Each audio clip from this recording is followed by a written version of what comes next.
Alhamdulillahi Rabbil Alameen wassalatu wassalamu ala ashrafil anbiya'i wal mursaleen nabiyyina Muhammadi wa ala alihi wa sahbihi ajma'een. Amma ba'du, assalamu alaikum wa rahmatullahi wa barakatuh, and welcome to our Fiqh Hour. The theme that I chose for today, as I discussed with you yesterday, is about environmental stewardship. It's a bit out of the park a little bit. It's a little bit different. Sometimes you find that you know, in most of the lectures that you might have attended from an Islamic perspective, it tends to be very much on the same sort of topics all the time. What we're trying to do a little bit different with the Fiqh Hour, especially with the themes, is to kind of go outside the box a little bit, just to see on what topics and does Islam give some kind of position, and also is there anything that is relevant. So this one, which may not necessarily be at the fore of people's mind when they speak about Islam, which tends to be acts of worship, but environmental stewardship, in essence, what we're speaking about is who has stewardship, or do we have a responsibility to the earth and what it contains, or is really the earth for us to use as we please? So let's just get a few principles out there in as an outset.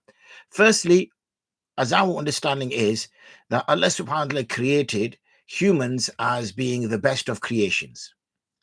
So we are undoubtedly putting human at the center of creation. Now we know, for example, Christianity also puts human at the center of creation. What they do slightly different than us is they elevate humans to maybe even close to godship, where they say that God created man in his image, meaning in God's image. And that's why the human is of a perfect creature, because it is literally God on earth. And because of that, obviously, arrogance comes in and all the rest of it. Islam does centralize the human creation, but it does not centralize the human creation as being godly. Okay, he has the ability to be a Rabb, yani a religious person, someone who is linked to Allah, but he's not there to replace God. Okay, that's not his duty or responsibility.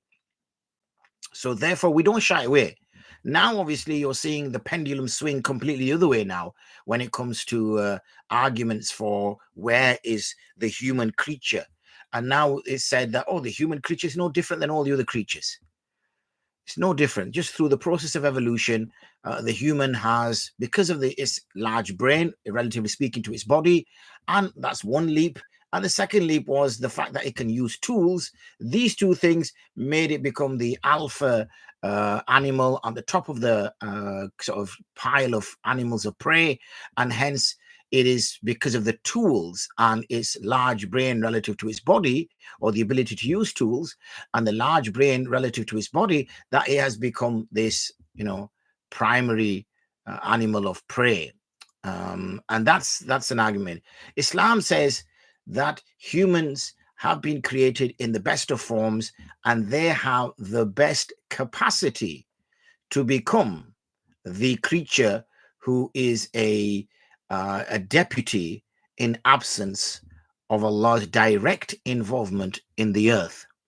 Therefore, once we take this responsibility that we have been created to be responsible for the earth, then we are responsible to maintain that equilibrium and balance on the earth. Meaning that as much as we can accept that since we are the primary creature that we have been created, that the rest of creation has been created for, in essence, our servitude in order for the earth to exist. So some might be direct, that we consume cows, sheep, chickens, so we directly consume them, so their existence really is for our consumption. Others are used for working purposes. Obviously now they're being replaced due to cars and automobiles and things like that, but there used to be cows, the horses, camels, creatures of that nature that could carry large burdens and travel long distances. And then there's other creatures that sometimes we scratch our heads thinking, what use is this creature? But actually, if it didn't exist, then there would be lots of dead creatures on the surface of the earth. So these maggots or these little insects, they eat dead carrion, dead animals. And as they consume them, the whole dead animal disappears. So somewhere along the food chain or somewhere along to keep this balance, that creature might exist. Similarly, wood was there. It has a primary use, of course. Wood is a fuel, so we can use it to cut down and use it for firewood and things of that nature, build houses from it, and back in the day, build ships from it. So it's a useful material. So that's why it was created. But also when science is developed, we become aware that actually trees have a great job of also extracting the carbon monoxide from the air and replacing it with oxygen, which allows us to breathe. Now, obviously, we know the oceans do a similar task as well. In fact, their task is even greater still. And then obviously we start to think about, okay, so the trees are there, but we've got to look after the trees, serve many purposes. Also, the trees are habitats for certain creatures. We remove one creature and make it extinct, we think that's not really going to impact the whole scheme of things.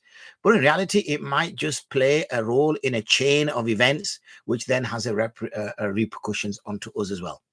So we have a duty and a responsibility. That's why when all this kind of green and saving your planet and climate specialists and all this came around about 10, 15 years ago, the Muslims were way ahead of that curve, or should have been way ahead of that curve, because they should have been talking about protecting our oceans, protecting our trees, protecting our forests, protecting our habitats well before anybody else. But unfortunately, we kind of got into the consumeristic mindset of want. We want something faster, bigger, let's burn more, cut more trees, let's do this, let's do that. Not keeping that fine balance with our, so we should have been a voice of reason. We should have been a voice of guidance. We should have been a voice of direction. Now we're getting this thing about plastics in the ocean, about the fact that we've been consuming, again, this consumeristic, this insatiable appetite for wanting more and more and more. And now we're finding oceans are filled with these things, and they're now making them, and people weren't really interested when the fish were dying or the sea life were dying. But as soon as we start scaring people by saying, oh, little pieces of plastic are now making it into our food chain because we're eating fish that have got small pieces of plastic in them, as we consume those fish, because they can't digest them, we can't digest them, it starts to stay in our bloodstream and eventually can start clotting our arteries and veins and give us heart attacks. And now we're sort of panicking a little bit. Similarly, about greenhouse gases, the fact that, people are sort of, mills and producing material, again, if it was done in a balanced way, then there'd be no problem at all. But it's done in such a consumeristic way that there's greed pushing it. And it's this greed which has brought the earth virtually to destruction. We're now seeing these temperatures rising, and we might say, well, it's only going up by a degree or 2 degrees. What does that matter? Well, what that matters is, as we know, when you start to get global warming and you start to get icebergs melting and the sea levels rising, then that has an impact on us. And then you start to see it in the effect of tsunamis and whatever. So when we read the ahadith and the ayats of the Quran, which speak about the day of judgment, and it speaks about this huge, magnificent changes in climate that will occur, earthquakes, tsunamis, torrential downpours, lightnings, volcanoes, this image of the earth completely, reaching destruction. And that could easily be self-inflicted by the way that we're consuming, using the world. So in essence, we could be bringing about our own day of judgment because of the fact that we've reached a point where we've destroyed the earth.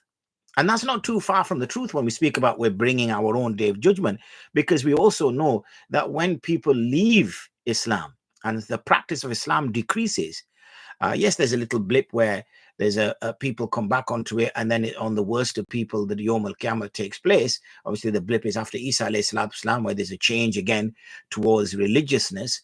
But it's because of the fact that when there is no Islam left and there's no return of Islam, then there's no use for the earth anymore, because there is no one who is going to call people towards Islam, and there's no one that's going to accept Islam. It's only because there's a possibility that people are going to call towards Islam, and there's a possibility that people will accept Islam, that the earth continues. So both on a spiritual level and on a physical level, what we do to the earth around us is going to have an impact.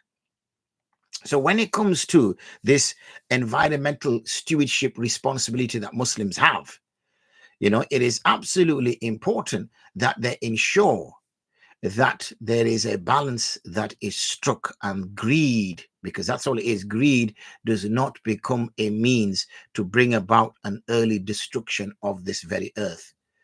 I was recently watching a documentary about the sort of nuclear weapons, and how in the 60s and 70s, how the mass number of nuclear weapons that were being produced. So people were literally starving to death in difficult constraints in USA and the USSR, but there was this desire to just produce lots of nuclear weapons. And there was enough nuclear weapons between, the Americans and the Russians to destroy the earth, tens of times over.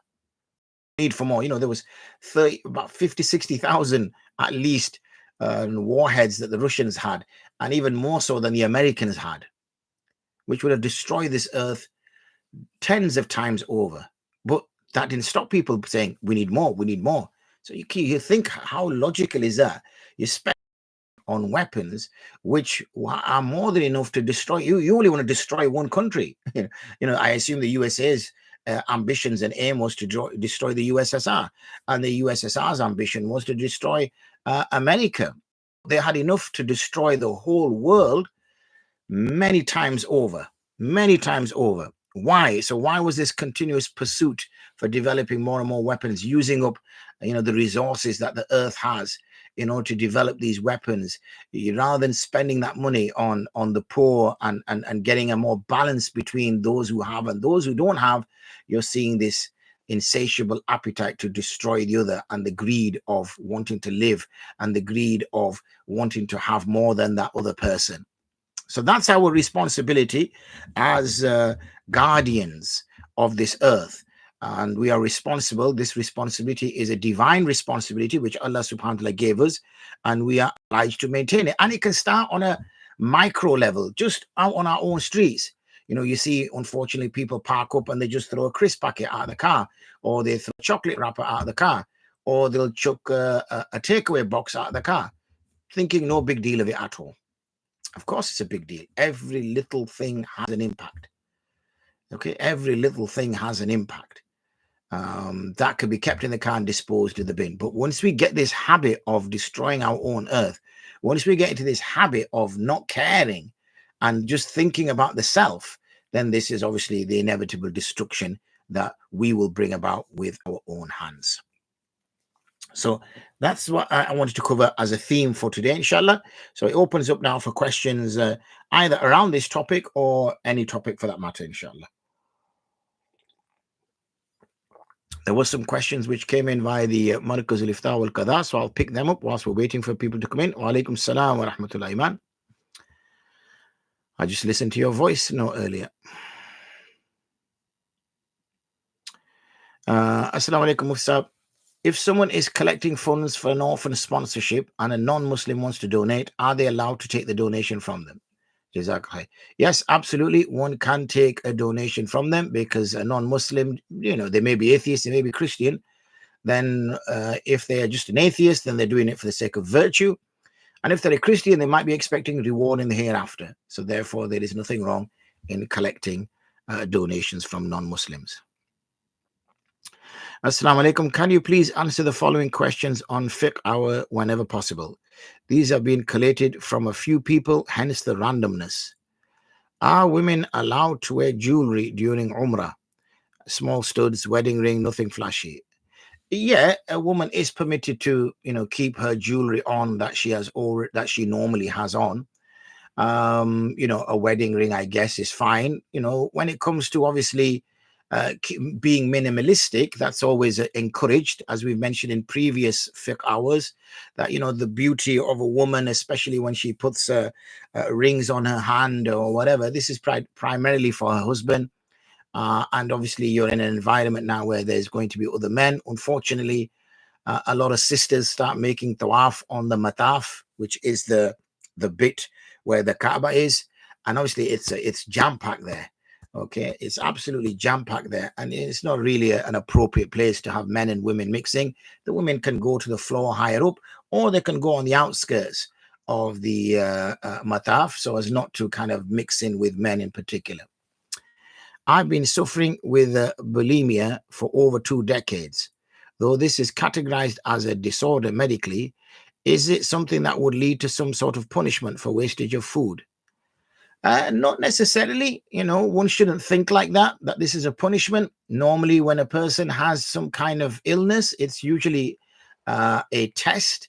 It is usually a trial in which a person should bear with patience, and they will get reward for it. Very rarely is it going to be a case where it is a punishment for something.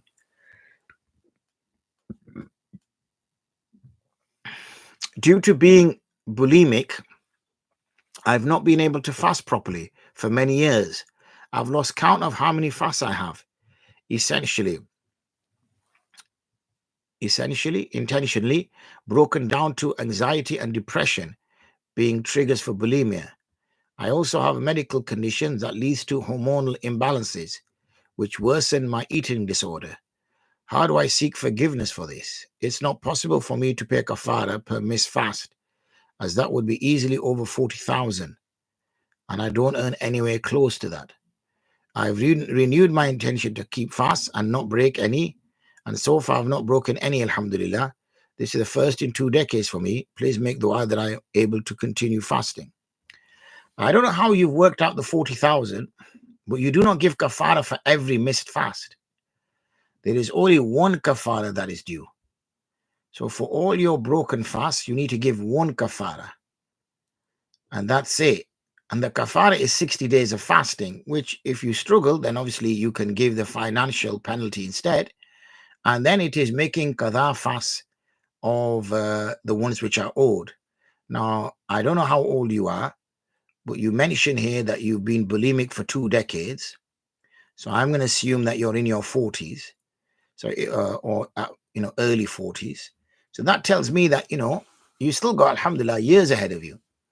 You're not 70 or 80 where there's, the end is nigh, as the saying goes. There's still time, inshallah. So I would, you need to get back in touch with me so we can confirm how you worked out this 40,000, because I think what you're doing is you're doing kafara for every missed fast, which is not correct. May Allah give you tawfiq, and may Allah give tawfiq to all to abide by the commandments of Allah, even if it comes with some difficulty. Remember, acts of worship will come with a little bit of difficulty.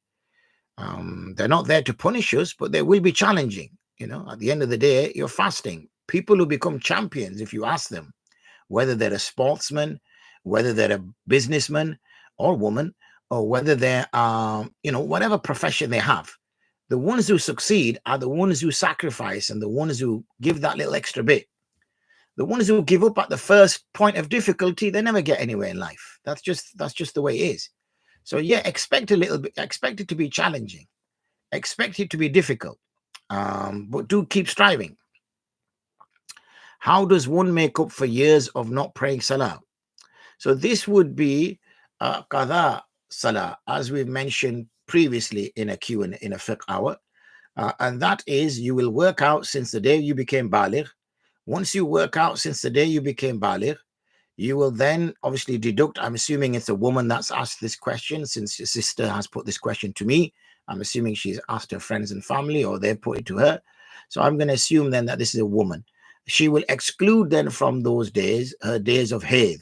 So once she excludes her day of haid, then she will work out all the days from the day she became baligha up until the day she is at right now, excluding the days of haid and excluding any days of nifas. Okay. Once she excludes those days, she will work out the total number of days that have gone. So let's just say she says it's been, 10 years in total, and 10 years is 365 times 10. So that's 3,650. Now she owes 3,650 Fajr, Dhuhr, Asr, Maghrib, Isha, and Witr. And there's many ways I've shown her how she can work that out. Again, if you go to one of the earlier Q&A, there's a full detail method of performance. Can zakat be paid monthly? Yes, once you've calculated your zakat on your nisab date, then what you can do is you can then pay it over the coming 11 months. Rather than 12 months, you pay it over the 11 months. Bearing in mind what you're trying to do is you only are working out to the point it reaches the person's hand. So if you speak to a charity, if you're going to give your zakat to a charity, and they say to you that we need it at least 2 months before your year is up, because you're supposed to give your zakat within the year. So let's just say I work out my zakat today. My zakat is £1,000. Then I have one lunar calendar year to give that £1,000. So I decide I'm going to give £100 a month. Okay, so after 10 months, I've given £1,000. My zakat is due. And I'm going to give it through a charity. So I speak to the charity say, as long as you give, it takes us roughly 2 months from the time you make your donation for us to get it to the recipient. Okay, so therefore you need to have that 2 months lag time, because your zakat is not complete when you give it to the charity. Your zakat is complete when the recipient receives it. Can medication and pain medication be taken whilst fasting if I take it without water? No. Because as soon as you consume medication through the mouth, your fast breaks.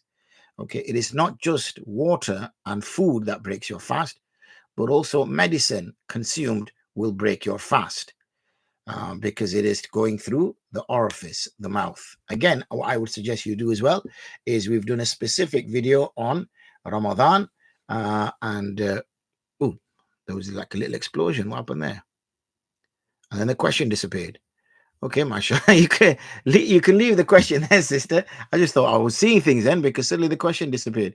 You can, she must be watching as well at the same time. You can leave the question there, sister, because what it does is that, when other sisters are looking for answers and they see that question, and then when I put the link to the YouTube after it, they know, these answers will come in the YouTube after. Now you see, they won't know. Do you get what I mean?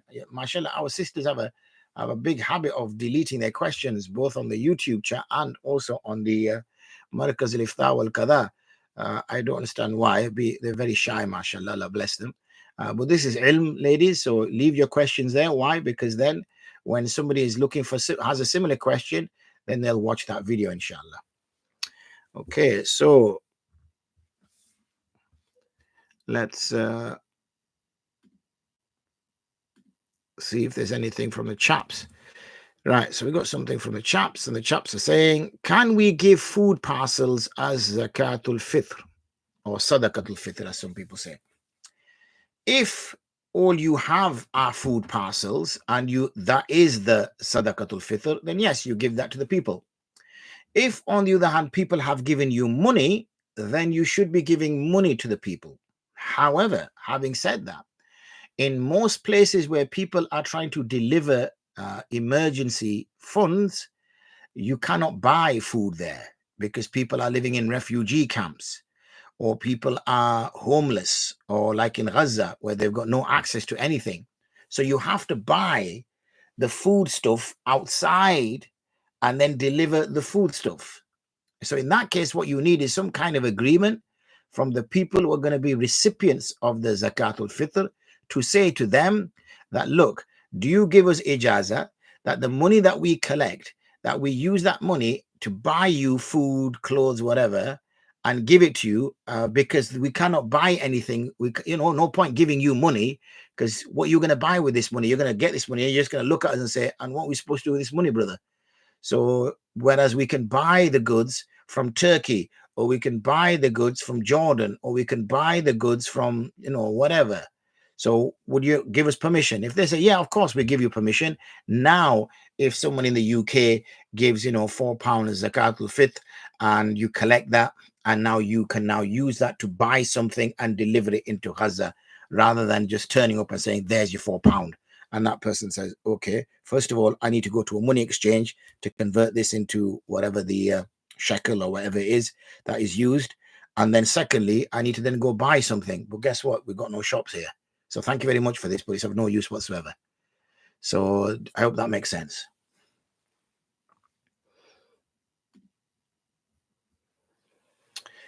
Okay, so we'll give about 30 seconds or so, a minute or so, before we part company, inshallah.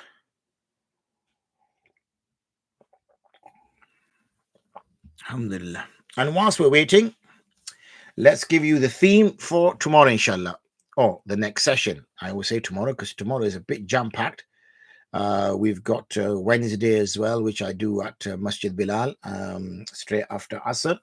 So it's going to be quite busy tomorrow. But inshallah, all being well, in the next session, we're going to explore, does science contradict Islam? Okay, do scientific principles, does science, in fact, prove Islam wrong?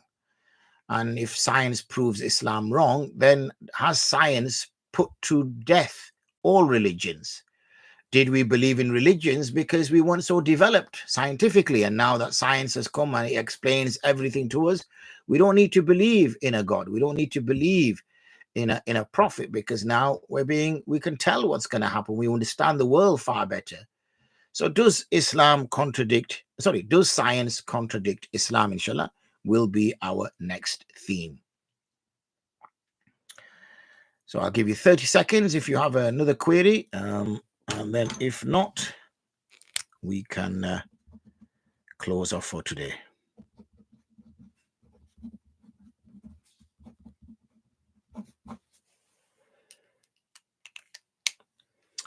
Okay, excellent. وآخر دعوانا أن الحمد لله رب العالمين. السلام عليكم ورحمة الله وبركاته.